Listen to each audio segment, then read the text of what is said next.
श्री विष्णु यज्ञ एवं श्री राम कथा का आयोजन बड़े ही धूमधाम से चल रहा है।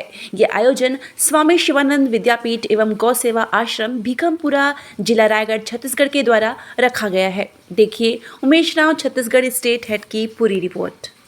गुरु रामानंदाचार्य, चित्रकूट धाम, मध्य प्रदेश, जिला सतना से आया। तो यहाँ आने का उद्देश्य अपना आश्रम भी है जी और गौशाला चल रही है। उस आश्रम का मैं अध्यक्ष हूँ, गौशाला का अध्यक्ष हूँ।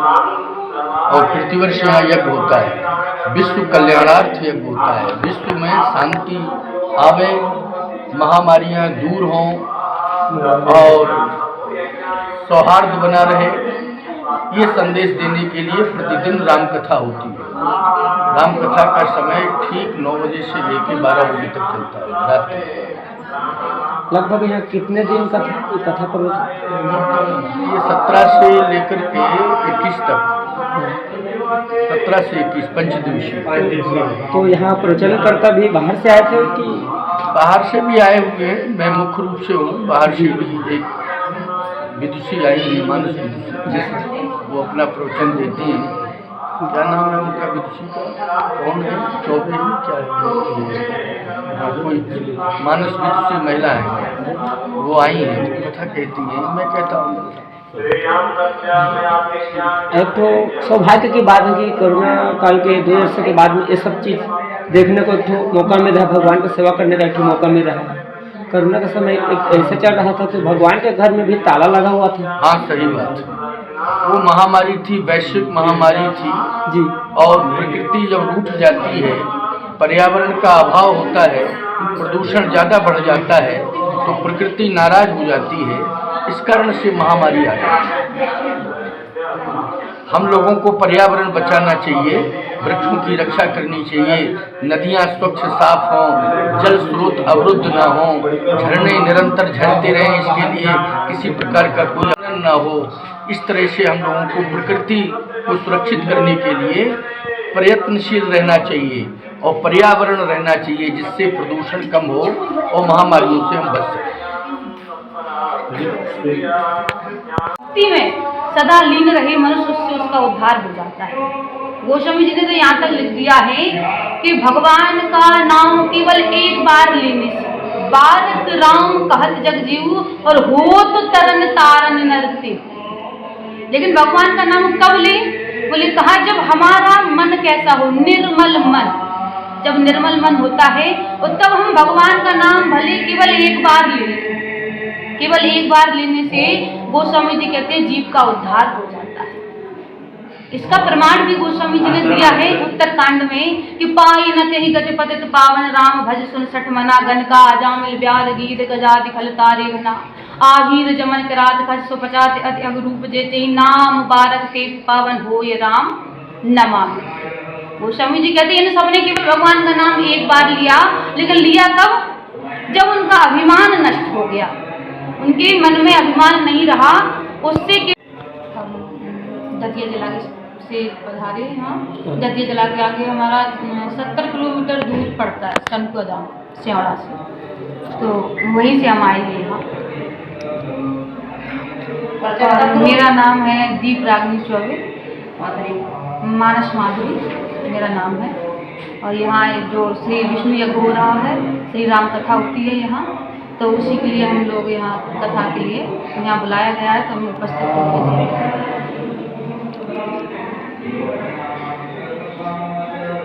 यहाँ कितने दिन का कथा प्रवचन हो? यहाँ 5 दिन की कथा चल रही है, 5 दिन से लगातार। किनके सानिध्य से हो रहा है? ये श्री हमारे महाराज जी महामंडलेश्वर हैं, रामप्रिय दास जी महाराज, उनके सानिध्य में ये कार्यक्रम चल रहा है। श्री विष्णु यज्ञ होता है सुबह 8 बजे से 2 बजे तक, और उसके बाद रात्रि में 8 बजे से और रात्रि में 1 बजे तक राम कथा का हम सभी लोग रसस्वादन करते हैं। सभी श्रोता बंधु यहाँ पधारते हैं, दूर दूर से कई यहाँ के आसपास गांव से भी सभी लोग आते हैं।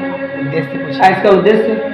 इसका उद्देश्य है कि हमारे देश का कल्याण हो, जो हमारा मनुष्य जीवन जो हमें मिला है उस जीवन का उद्धार हो। भगवान की कथा सुनने से हमें लाभ प्राप्त होता है और श्रवण मात्र से भगवान के नाम लेने से ही हमारे जीव का उद्धार होता है। गोस्वामी जी लिखते हैं राम कथा क्या किस लिए लिखी है? इसलिए लिखी है कि बड़े भाग मानुष तन पावा और सुर दुर्लभ सब ग्रंथन का। ये हमें बड़े भाग से जो मनुष्य तन मिला है उसे हमें भगवान के चरणों में बनाए रखना है। वाचन हो रहा है यहाँ पीठाधीश कामाधिकृत से पीठाधीश और हमारे जगत गुरु रामानंदाचार्य जी रामस्वरूपाचार्य जी महाराज भी पधारे हैं। उनके मुखारबिंद से भी हम कथा का स्मरणपान कर रहे हैं। ऐसे जगत के कल्याण के लिए विष्णु यज्ञ यहाँ पर श्री महाराज जी के द्वारा इनके सानिध्य में हुआ। स्वामी शिवानंद गो सेवा एवं शिक्षण समिति के प्रबंधकारिणी सदस्य हूँ। विगत 21 वर्षों से इस आश्रम परिसर में यज्ञ और राम कथा का आयोजन हो रहा है। 2002 में राम मंदिर प्रतिष्ठा के साथ यह यात्रा प्रारंभ हुई थी, जो निरंतर 21 वर्षों से निरंतर चल रही है। इस कार्यक्रम में भारतवर्ष के विभिन्न संतों का आगमन हुआ है, महत्वपूर्ण संतों का आगमन हुआ है, प्रभावशाली संतों का आगमन हुआ है। जगत गुरु शंकराचार्य पूरी नित्यानंद सरस्वती जी का भी इस मंच पर आगमन हुआ है। जगत गुरु रामानंदाचार्य स्वामी रामस्वरूपाचार्य जी महाराज इस समिति के अध्यक्ष हैं। प्रतिवर्ष उनका आगमन होता है। स्वामी सत्य प्रज्ञानंद सरस्वती जी, उनका आगमन हुआ है। दिव्यानंद जी सरस्वती शंकराचार्य, उनका आगमन हुआ है। धीरेन्द्राचार्य जी महाराज रामानंदाचार्य जी, उनका आगमन हुआ है। एक प्रज्ञा चक्षु जी हैं, उनका आगमन हुआ है सुखताल से। ऐसे देश के कोने कोने से अनेक संतों का आगमन इस कार्यक्रम में हुआ है। प्रतिवर्ष इस आश्रम में 5 दिवसीय यज्ञ एवं 5 दिवसीय राम कथा का आयोजन होता है। प्रति माह पूर्णिमा के दिन यज्ञ का आयोजन होता है और भंडारा होता है, जिसमें क्षेत्र भर के लोगों का भोजन होता है। और प्रति माह पूरे 12 माह में 12 यज्ञ पूर्णिमा के दिन होते हैं। इस प्रकार के विधान के साथ गौ सेवा और शिक्षा के क्षेत्र में स्वामी शिवानंद एजुकेशनल इंस्टीट्यूशन ऐसे विद्यालय का संचालन हो रहा है। इनका मेन उद्देश्य क्या है सर इस कार्यक्रम का? निश्चित रूप से इस कार्यक्रम के उद्देश्य हिंदू समाज में सामाजिक जागरूकता है, धर्म के प्रति आस्था जगे और समाज में संपन्नता आए, लोगों में जागरूकता आए, लोगों में शैक्षणिक गतिविधियों के प्रति रुचि बढ़े। इस उद्देश्य से और गौ के प्रति जो लोगों के मन में वितृष्णा आया है कुछ वर्षों से, गौ के प्रति श्रद्धा भाव पुनः जागृत हो। आज के तारीख में गोवंश के प्रति लोगों के घरों से तो गाय निकल चुकी, अब धीरे धीरे मन से भी निकल रही है। हम उसे पुनः प्रगाढ़ करके गौ माता के प्रति प्रचुर श्रद्धा के साथ लोग गौ सेवा में लगे। इस उद्देश्य से इस गौ सेवा आश्रम की स्थापना की। मेरा परिचय है रामप्रियदास महामंडलेश्वर स्वामी शिवानंद विद्यापीठ एवं गौ सेवा आश्रम, जहाँ आप खड़े इसके हम पीठाधीश्वर हैं। और ये यज्ञ चल रहा है, ये हम वर्ष में एक बार प्रतिवर्ष कराते हैं, क्योंकि यज्ञ से ही मानव कल्याण यज्ञ में ही छुपा हुआ है। आजकल जो हवा चल रही है हिंदू धर्म संस्कृति को नष्ट करने के लिए एक यज्ञ के माध्यम से हिंदुओं को मतलब संगठित करना, हिंदुओं को मतलब अपने धर्म संस्कारों से जोड़ना। ये 10 ग्राम आहुति पड़ने से कम 1 कुंटल ऑक्सीजन पैदा होती है। वैज्ञानिक भी कहता है इस चीज में। और वो ऑक्सीजन का कितना महत्व है हमारी प्रकृति के लिए, ये आप सब भी जानते हैं, आप युवा है ना।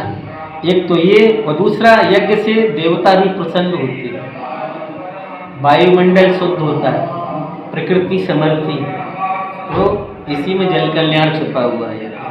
प्राचीन जमाने में ऋषि मुनि यज्ञ किया करते थे, और आज भी वही परंपरा हम लोग अपना रहे साधु। ये प्रोग्राम किसके सानिध्य में चल रही है? अब वैसे तो मैं ही यहाँ का पीठाधीश्वर हूँ।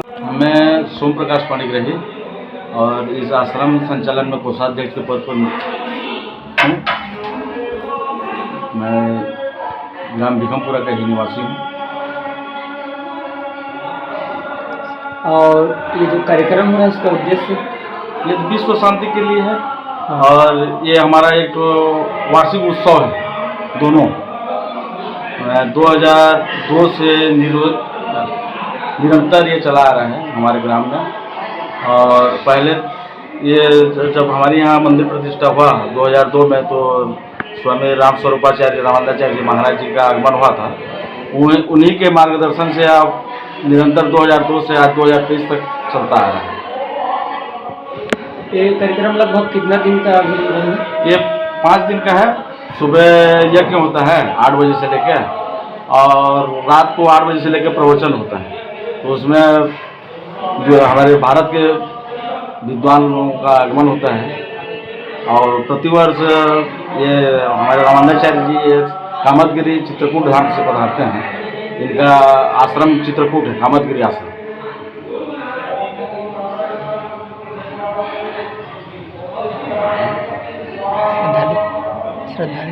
श्रद्धालुओं के यहाँ कैसे है? यहाँ कहाँ से आए थे? पूरे आसपास से आते हैं। हम लोग प्रचार प्रसार भी करते हैं। हाँ। और प्रतिदिन यज्ञ में भी आते हैं, और रात को प्रवचन में तो बहुत सारी भीड़ होती है। लगभग कितने श्रद्धालु आ जाते हैं? वो अनगिनत रहते हैं, कब 2000 कब 5000, हाँ, हजारों में रहते हैं। और प्रतिदिन सुबह और शाम दोनों टाइम यहाँ भंडारा भी लगता है। और बृहद भंडारा यज्ञ के पूर्णाहुति के दिन लगता है, जो हमारा अभी 21 तारीख को होगा। उसमें सुबह पूर्णाहुति होगी, उसके बाद भंडारा होगा, रात को प्रवचन होगा। और ये 5 दिन का कार्यक्रम है। 17 से 21, 17 तारीख को चालू हुआ है, 16 तारीख को हुआ है, 16 तारीख को जल यात्रा की है। उसके बाद 17 से यज्ञ चालू हुआ है। दिन में यज्ञ है और रात को प्रवचन। और 21 तारीख को पूर्णाहुति होगी और भंडारा होगा, रात को प्रवचन होगा।